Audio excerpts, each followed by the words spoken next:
Inventing Anna recap. How Alan Reed got his groove back. A wolf in sheep clothing hops around quite a bit between the show's present-day storyline and Anna's before times. It does so with quick cuts in order to cover all the ground that involves Anna's finances and how she went about attempting to secure financing for the $40 million lease and renovation of 281 Park Avenue, the building she was determined to house ADF in after learning about it from one of Nora's friends in the previous episode. As the series continues, it's fun to pick up on the breadcrumbs from previous episodes that Anna takes note of and later deploys. There's 281 Park, of course, and all the comparisons of ADF to Soho House in this episode made me realize that the idea for ADF probably occurred to Anna on the Ibiza yacht in episode 2, when the group was chatting about Soho House's waning exclusivity. If there's one thing Anna's good at, it's reading people and situations and using what she observes to her advantage.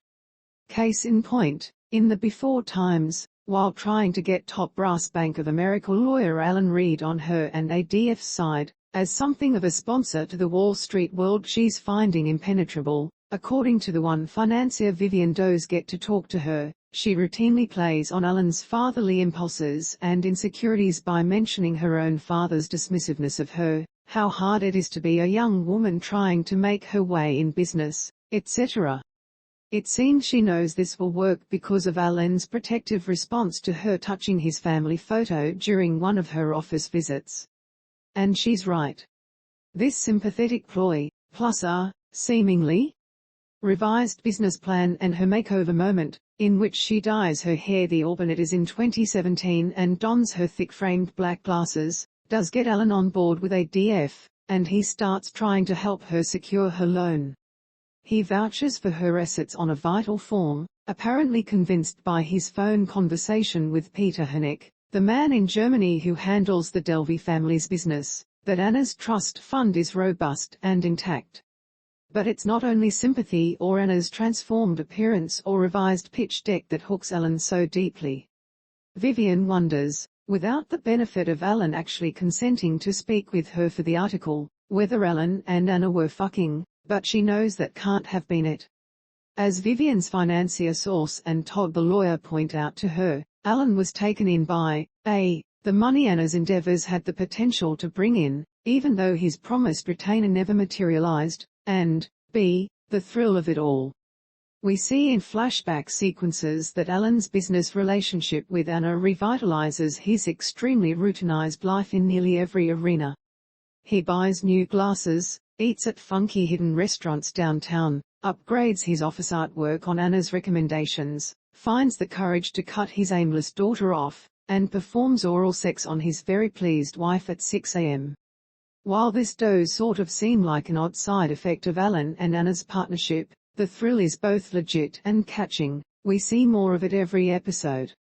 Vivian and her Scrubberia colleagues feel it too.